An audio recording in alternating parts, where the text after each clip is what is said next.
Hello friends, आज हम Newton's की इक्वेशन ऑफ मोशन देखेंगे।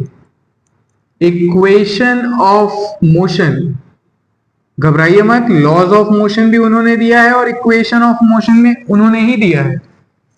तीन इक्वेशन दी, पर ये इक्वेशन ऑफ मोशन डिफाइंड होती है फॉर कांस्टेंट एक्सेलरेशन। तो पहले हम कुछ बेसिक्स देख लेते हैं। अगर x मेरा डिस्प्लेसमेंट है तो dx बाई dt मेरी वेलोसिटी होगी और dv बाई dt मेरा एक्सेलरेशन होगा। ठीक है, जब मैं डाउनवर्ड मूव करूंगा ऐसे, so that will denote slope, और जब मैं अपवर्ड मूव करूंगा दैट विल डिनोट एरिया। तो AT कर्व का एरिया वेलोसिटी देगा और VT कर्व का एरिया आपको डिस्प्लेसमेंट देगा। अगर इतनी डिटेल हमारे पास है तो let's derive the equation of motion. पहले हम लेंगे एनालिटिकल मेथड। कौन सा मेथड? Analytical method.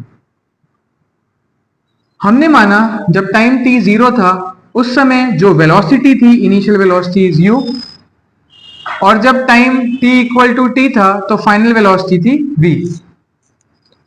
अब इस समय जो बॉडी ने मूवमेंट करा वो s था, डिस्टेंस इक्वल टू डिस्प्लेसमेंट, और यहां पर जो एक्सेलरेशन था that is constant and it is equal to a।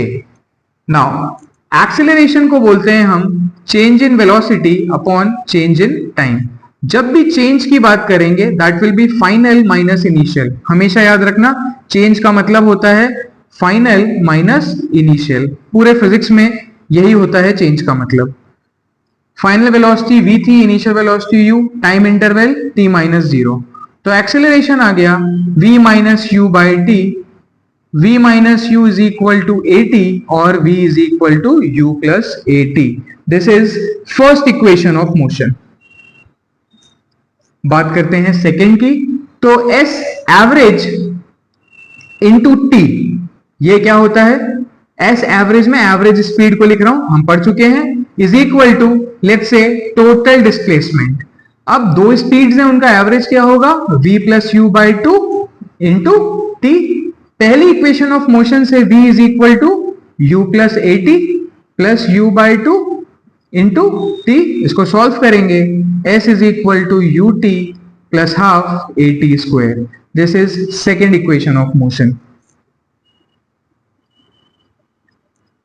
बात करते हैं, यहीं से चालू करेंगे। Displacement is equal to s average into t is equal to v plus u by two. अब पहली इक्वेशन से अगर मैं t की वैल्यू निकालना चाहूं that is v minus u upon a, उसको पुट कर देते हैं v माइनस यू अपॉन ए।